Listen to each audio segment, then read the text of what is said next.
Global knowledge শ্রেষ্ঠ প্রতিষ্ঠান হচ্ছে আমরা যে ট্রেনিং করতেছি ওই ট্রেনিংয়ের মধ্যে যে আমাদেরকে একদম বেসিক থেকে শুরু করে কম্পোনেন্ট সেকশন সবগুলা বেসিক থেকে শুরু করে একদম অ্যাডভান্স লেভেল পর্যন্ত নিয়ে যাওয়া হচ্ছে আমাদেরকে, এবং যেইভাবে আমাদেরকে তৈরি করা হচ্ছে যে একটা সেকশন কীভাবে কাজ করছে ওই জিনিসটা আমাদের মানে মাথার ভিতর অটোমেটিকলি ঢুকে যাচ্ছে ওই কম্পোনেন্ট এবং সেকশনগুলো বিস্তারিত আলোচনা করার কারণে। এখানে আমাদেরকে প্র্যাকটিক্যাল এবং থিওরিক্যাল দুইটাই একসাথে করে আমাদেরকে কাজ শেখানো হচ্ছে। যেহেতু গ্লোবাল নলেজের নিজস্ব সার্ভিসিং সেন্টার আছে, সো এখানে প্রতিদিন দেশের বিভিন্ন প্রান্ত থেকে জটিল জটিল সেটগুলো আসে, ওই সেটগুলো আমাদের সামনেই খুব সুন্দরভাবে এবং সূক্ষ্মভাবে স্যার কাজ করে আমাদেরকে দেখিয়ে ঠিক করে দেখানোর মাধ্যমে আমাদের এই প্রশিক্ষণটা হচ্ছে, যার কারণে আমরা এখানে একটা সুস্থ ধারার ট্রেনিং পাচ্ছি। আসসালামু আলাইকুম রহমতুল্লাহ। Global knowledge international training institute থেকে আবার স্বাগতম জানাচ্ছি ছোট্ট একটি ভিডিওতে। আমরা মোবাইল সার্ভিসিং করছি, কিছু কিছু কাজ আমাদের জন্য চ্যালেঞ্জিং হয়ে যাচ্ছে। আর বর্তমান সময়ে আমাদের সেন্ট্রাল প্রসেসিং ইউনিটের হিটিং ইস্যুর যে সমস্যা, এটা মারাত্মকভাবে আমাদেরকে আহত করেছে। প্রতিনিয়ত টেকনিশিয়ানরা এই ধরনের সমস্যায় ভুগছেন এবং এই ধরনের কাজগুলো করতে গিয়ে অনেক সময় আমরা আনসাকসেস হচ্ছি আমাদের কিছু ভ্রান্ত ধারণার কারণে। আমাদের কিছু প্রবলেম আছে, যে প্রবলেমগুলো আমরা নিজেরা জাস্টিফাই করতে পারছি না।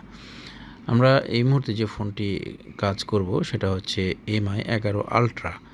আপনারা দেখতে পাচ্ছেন ফোনটা ডিসেম্বল হচ্ছে এবং এই ফোনটি খুব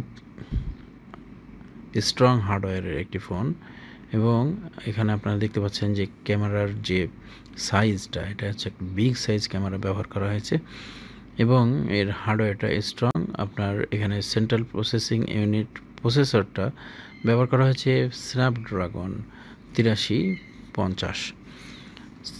আমরা ক্যামেরাটাকে এখান থেকে ডিসেম্বল করব এবং এই ফোনগুলো কাজ করতে গিয়ে আমাদের খুঁটিনাটি কিছু বিষয় আছে, যে বিষয়গুলো আমরা না বোঝার কারণে আমাদের কাজগুলো আনসাকসেস হচ্ছে, সে বিষয়গুলো দেখানোর চেষ্টা করব এবং কিছু পরিচ্ছন্ন কাজের বিষয়ে আপনাদেরকে ধারণা দেওয়ার চেষ্টা করব। যারা নতুন বা এই ধরনের কাজগুলো করতে চাচ্ছেন এবং সঠিক টেকনিকগুলো খুঁজে পাচ্ছেন না, সে বিষয়গুলো আমরা দেখানোর চেষ্টা করব ইনশাআল্লাহ।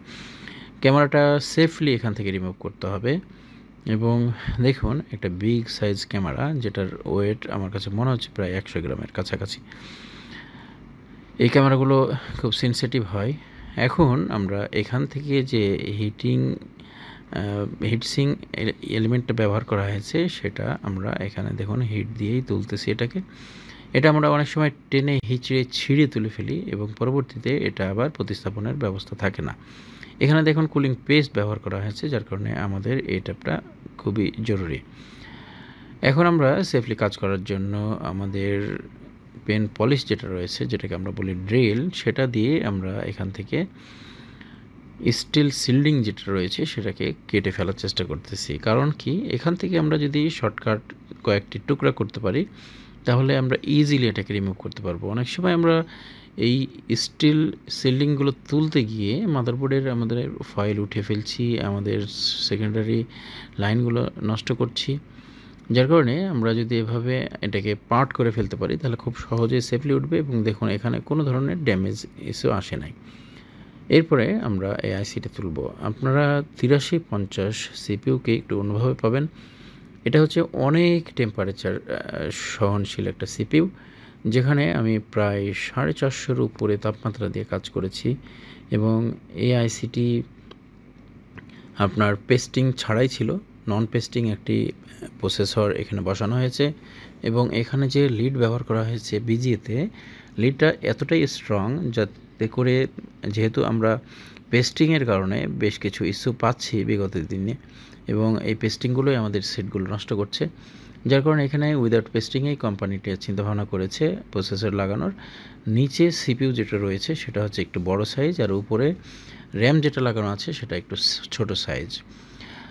এরপরেও এই ফোনটির জীবন রক্ষা হয়নি, সমস্যা হয়েছে আপডেট দেওয়ার পরে। আসলে এক্ষেত্রে যে ভুলটা, সেই ভুলটা কোম্পানি এখনও বুঝতে পারছে না। যেটা আমি জাজ করেছি, এটা আমি একসময় এই বিষয় নিয়ে ভিডিওতে কথা বলবো আপনাদের সাথে, কেন আমাদের প্রসেসরগুলো খুব দ্রুত ড্যামেজ হয়ে যাচ্ছে, আমাদের বিজিএগুলো ড্যামেজ হচ্ছে, এই বিষয়টি কথা বলার চেষ্টা করবো ইনশাআল্লাহ। তো আমরা প্রথমে র্যামটা তুলেছি, র্যাম তোলার পরে আমরা এখানে যে বিজিএটা আছে সেগুলোকে টেস্ট করছিলাম। আপনারা দেখেছেন যে এখানে আর্ট নাইফ দিয়ে আমি বলগুলোকে সরাইতে পারছিলাম না, 450 হিটে বলগুলোর এতটাই স্ট্রংলি এখানে ধরেছিল। আমরা সিপিইউ তুলেছি এবং দেখুন যে এখানে আমরা কাজ করার সময় বেশ কিছু ভুল করি, আমাদের মাদারবোর্ডের ফয়েলগুলো উঠে যায়, বিজিএ পয়েন্টগুলো নষ্ট হয়। এই সমস্যাগুলো কারণ হচ্ছে যে আমরা যথাসময়ে আমাদের স্টেপগুলো নিতে পারি না। অ্যাজ লাইক আমরা যখন হিট দিব তখন হিট দেওয়ার সময় আমাদেরকে মাথায় রাখতে হবে কতটুকু হিট দিলে আমার বিজিএগুলো দুর্বল হয় বা গলে যায়, এবং কতক্ষণ হিট দেওয়ার পরে আমার আইসিটা তুলতে হবে। যখন গলে গেছে তখন আমি বাইরে থেকে বুঝতে পারবো না পেস্টিং আইসি হলে, এবং আমাকে ওটাকে পরিমাপ করতে হবে, সময় নির্ধারণ করতে হবে এবং যথাসময়ে আমাকে আইসিটাকে ছেড়ে তুলতে হবে। এইটাই হচ্ছে মূল বিষয়। তো এটাকে আমরা মাথায় রাখার চেষ্টা করবো ইনশাআল্লাহ। এখন যেটা করছি, যেহেতু আমাদের এখানে পেস্টিং নেই তবে টেম্পারেচার অনেক বেশি, আমরা সাধারণত আয়রনে আমাদের যে 210 আয়রন রয়েছে, T210, সেই আয়রনে আমরা সাধারণ হিটে কিন্তু এই পয়েন্টগুলোকে পরিষ্কার করতে পারি, কিন্তু এই আইসির পয়েন্টগুলোকে আমরা পরিষ্কার করার জন্য প্রায় 430-40 মতো টেম্পারেচার রাখতে হয়েছিল। এখন চলে আসি যে আমাদের সিপিইউতে আমরা এখানে দেখতে পাচ্ছি 6টি ক্যাপাসিটার ব্যবহার করা হয়েছে। আর কিছু কিছু টেকনিশিয়ান এটাকে বলে থাকে, যেহেতু অনেকে আমার কাছে আসে এবং অনেকের ভিডিও দেখে, তাদের ভাষ্যমতে তারা কোনো ভিডিওতে শুনেছে যে এখানে যে পার্টসগুলো ব্যবহার করা হয়েছে এগুলো হচ্ছে আমাদের সিপিইউকে কন্ট্রোল করে। এটা হচ্ছে একেবারে রং আইডিয়া। এটা হচ্ছে ক্যাপাসিটার এখানে ব্যবহার করা হয়, এবং ক্যাপাসিটারের কাজ কি সেটা আমরা অবশ্যই জানি, এবং ক্যাপাসিটারের কাজ যেটা সেটাই এখানে কিন্তু ক্যাপাসিটারগুলো করছে। এখানে সিপিইউকে নিয়ন্ত্রণ করার কিছু নেই, এবং আমরা কাজ করার সময় অনেক সময় এই ক্যাপাসিটারগুলো অনেক সময় আমাদের কাছে মিসিং হয়ে যায়। যদি আপনার ক্যাপাসিটার মিসিং হয়ে যায় তাহলে সে বিষয় নিয়ে আপনার দুশ্চিন্তার কিছু নেই, এই ক্যাপাসিটার ছাড়াই আমাদের এই ফোনগুলো রান করার সক্ষমতা রাখে। যদি আমরা ক্যাপাসিটার লাগাতে পারি সেক্ষেত্রে আমাদের প্রসেসরের সিকিউরিটি ভালো থাকবে। বর্তমান সময়ে ক্যাপাসিটার যেগুলো আসে প্রত্যেকটা ক্যাপাসিটার আপনার হচ্ছে কারেন্ট ফিল্টারিং ছাড়াও এই ক্যাপাসিটারগুলো আপনার হচ্ছে ওভার ভোল্টেজ সিকিউরিটির কিছু নমুনা থাকে এদের মধ্যে, যার কারণে এই বিষয়গুলো আমাদের কার্যক্রমের আওতায় আছে। এই ক্যাপাসিটিগুলো থাকলে আমাদের প্রসেসরের জন্য একটু ভালো হবে, লংজিভিটির একটা সুযোগ থাকবে। এখন আমরা রিভলভ করছি। রিভলভ করার জন্য আপনারা নির্দিষ্ট মডেলের স্টেনসিল ব্যবহার করার চেষ্টা করবেন। এখানে একটি বিরক্তিকর বিষয়, এই সিপিইউগুলো যখন কাজ করবেন দেখবেন সিপিইউয়ের বিভিন্ন জায়গায় বিভিন্ন রকম ধরনের তাপমাত্রার প্রয়োজন হয়ে যায়। অনেক সময় দেখবেন যে ডান সাইডে অল্প হিটে আপনার বলগুলো গলে যাচ্ছে এবং কানেক্ট হয়ে যাচ্ছে আইসির সঙ্গে, বাম সাইডে কোনো বল কানেক্ট হচ্ছে না, এরকম হতে পারে। তো এই বিষয়গুলো মাথায় রাখতে হবে। এখন চ্যালেঞ্জিং বিষয়টা হচ্ছে যে আমাদের প্রসেসর থেকে একটি বিজিএ উপড়িয়ে গেছে, সাধারণত এটা দুর্বল ছিল, এবং আইসিটি আমাদের স্টেনসিল থেকে টানার সময় একেবারেই লক হয়নি, পুরোটাই ছেড়ে দিয়েছিল। তারপরেও এভাবে এই জিনিসটা মিসিং হয়েছে, এবং আমরা এটাকে জাস্টিফাই করেছিলাম ভিতরে যে পিনটা হালকা একটু লাইন দেখা যাচ্ছিল সেখানে আমরা আর একটা বল স্থাপন করেছি। সেটা যদি সম্ভব না হতো তাহলে আমরা এখান থেকে ঘষে ভিতর থেকে আমরা তার লাইনগুলো বের করে আমরা জাম্পারের মাধ্যমে আমরা বিজিএগুলো প্রতিস্থাপন করতাম। তো যাই হোক, আমাদের বল রেডি হয়ে গেছে, আমাদের র্যামেরও বল রেডি হয়ে গেছে, এবং র্যাম বল করাটা খুব সহজ ছিল। তবে যারা আমরা নতুনভাবে সিপিইউয়ের কাজ করছি সকলের কাছার্থেই আমরা একটু বলবো, সেটা হচ্ছে র্যামকে যখন আমরা পরিষ্কার করব তখন আমরা অবশ্যই খুব স্মুথলিভাবে আয়রন হ্যান্ডেল করতে হবে, বিকজ আয়রন যদি একটু প্রেশার হয় তাহলে র্যামের কালারগুলো উঠে গেলে আমাদের বিজিএ লাইনগুলো শর্টিং ইস্যুতে আসবে, একে অপরের সঙ্গে শর্ট হলে তখন আমার এটা কাজ করবে না। আইসি লাগানোর আগে আপনাদেরকে যেটা বিবেচনায় রাখতে হবে সেটা হচ্ছে যে আইসি পয়েন্টের প্রত্যেকটা বিজিএ পরিষ্কার আছে কিনা সেটাকে নিশ্চিত করা, এবং আপনারা দেখেছেন যে সেটাই আমি করার চেষ্টা করেছি।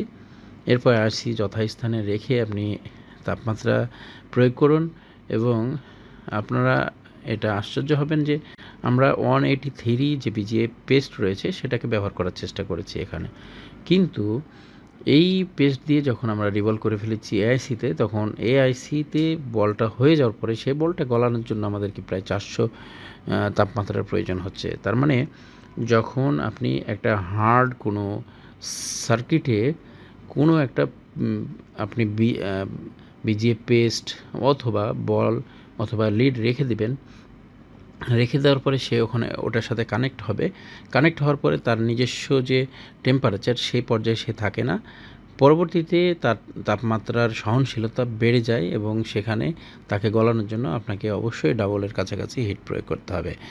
দ্যাটস ওয়াই আমরা এটাই পেয়েছি যে এআইসিটা লাগানোর সময় আমরা প্রায় 400 তাপমাত্রা দিয়ে এটাকে লাগানোর চেষ্টা করেছি। তো এই হচ্ছে বিষয়, আমরা আইসি কমপ্লিটলি লাগিয়েছি, আলহামদুলিল্লাহ শুকরিয়া। আমরা এখন ফোনটি রান হচ্ছে কিনা সে বিষয়টি জাজমেন্ট করার চেষ্টা করব।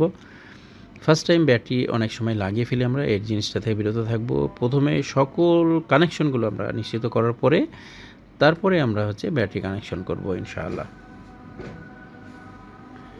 এখন আমরা ফোনটা মোটামুটি ফিটিং কমপ্লিট হয়ে গেছে।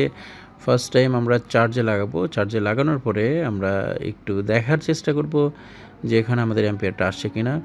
আমরা এখানে দেখতে পাচ্ছি যে 1.1, 1.2, 1.0 অ্যাম্পিয়ার শো করেছে এবং এটা কমপ্লিটলি চার্জ নেওয়া যখন শুরু করবে, পার্সেন্টেজ আসবে, তখন 1.8 প্লাস আমাদের এখানে অ্যাম্পিয়ার টানার কথা এবং এটা নিশ্চিত করতে হবে। এখন আমরা ফোনটি অন করার চেষ্টা করছি। আলহামদুলিল্লাহ আমরা ফোনটি ভাইব্রেট পেয়ে গেছি অলরেডি। এখন আমরা আশা করছি যে ফোনটি রান হয়ে যাবে।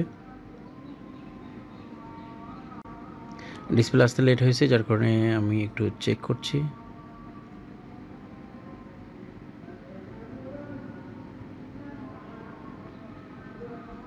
হ্যাঁ, লোগো এসছে, আলহামদুলিল্লাহ শুকরিয়া। আমরা দেখতে পাচ্ছি যে ফোনটা অন হওয়ার প্রসেস করছে।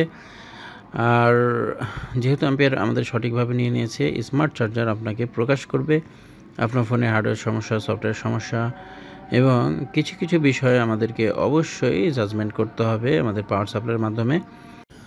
আমরা কয়েকটি বিষয়কে খুব গুরুত্ব দিয়ে থাকি, যার কারণে আমি আবারও বলি যে আমাদের এখানে আমাদের ডিজিটাল অ্যাপোমিটার এবং power supply, current, ampere, volt এবং আপনার স্মার্ট চার্জারের যথাযথ জ্ঞান, সাথে স্কেমেটিক ডায়াগ্রাম এবং আপনার আইসি দক্ষতা, এই সকল বিষয়গুলো যখন আপনি এক জায়গায় করতে পারবেন তখন অনেক বড় ধরনের কাজগুলো আপনারা সঠিকভাবে করতে পারবেন।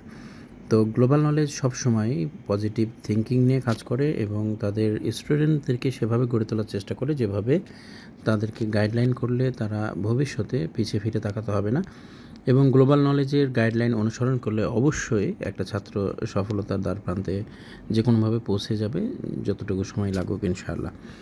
তো সকলকে ধন্যবাদ জানাচ্ছি ভিডিওর সঙ্গে সম্পৃক্ত থাকার জন্য।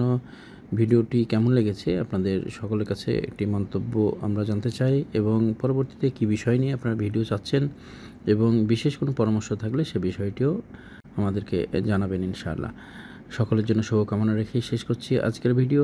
গ্লোবাল নলেজের সঙ্গে থাকার জন্য সকলকে ধন্যবাদ। আসসালামু আলাইকুম ওয়া রাহমাতুল্লাহি ওয়া বারাকাতুহু।